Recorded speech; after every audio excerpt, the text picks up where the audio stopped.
আয়কর নির্দেশিকা অনুযায়ী আপনাকে কি পরিমাণ আয়কর জমা দিতে হবে তার একটি তালিকা প্রদান করা হয়েছে। তো এখানে মোট 7টি ভাগে ভাগ করা হয়েছে।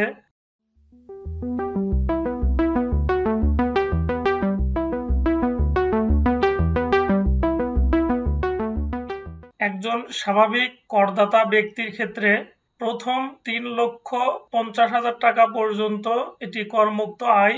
এটির উপরে আপনাকে কোনো ইনকাম ট্যাক্স দিতে হবে না। কিন্তু 3,50,000 টাকার যদি বেশি হয়ে যায় বা 3,50,000 থেকে 1,00,000 টাকা পর্যন্ত আপনার মোট আয়ের 5% ইনকাম ট্যাক্স দিতে হবে এবং পরবর্তী ধাপে ধাপে এটিকে বাড়ানো হয়েছে, অর্থাৎ 4 লক্ষ টাকা পর্যন্ত 10%, 5 লক্ষ টাকা পর্যন্ত 15% এবং পরবর্তী 5 লক্ষ টাকা পর্যন্ত 20% এবং তারপরে 20 লক্ষ টাকা যদি আপনার আয় আরো বৃদ্ধি পায় তাহলে সেক্ষেত্রে 25% এবং এরপরে যত আপনার আয় বেড়ে যাবে তার উপরে 30% আয়কর ধার্য হবে।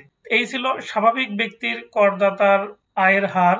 আর এছাড়া করমুক্ত আয়ের সীমার ক্ষেত্রে বলা হয়েছে যে মহিলা করদাতা এবং 65 বছর বা তদন্ত বয়সের করদাতার করমুক্ত আয়ের সীমা হচ্ছে 4 লক্ষ টাকা। অর্থাৎ করদাতা ব্যক্তি যদি মহিলা হন তাহলে তার 4 লক্ষ টাকা পর্যন্ত তাকে কোনো আয়কর জমা দিতে হবে না। এছাড়া তৃতীয় লিঙ্গের করদাতা বা প্রতিবন্ধী ব্যক্তির ক্ষেত্রে 4,75,000 টাকা।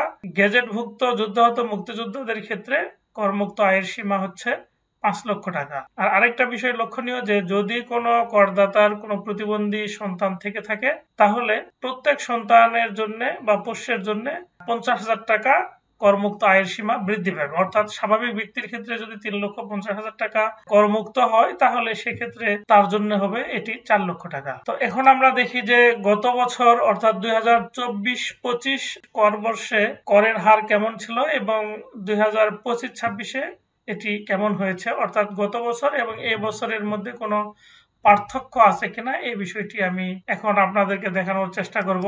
আমরা এখানে দেখতে পাচ্ছি যে 24-25 অর্থ বছরে যে কর হার ছিল মোট 6টি ভাগে বিভক্ত ছিল আর 25-26-এ এটি 7টি ভাগে উন্নীত করা হয়েছে। অর্থাৎ 24-25 অর্থ বছরে বা কর বর্ষের সর্বোচ্চ কর হার ছিল 25%, কিন্তু 25-26 অর্থ বছরে এসে বা কর বর্ষে এসে এটি 30% নির্ধারণ করা হয়েছে। এটি একটি মৌলিক পার্থক্য এখানে লক্ষ্য করা গিয়েছে।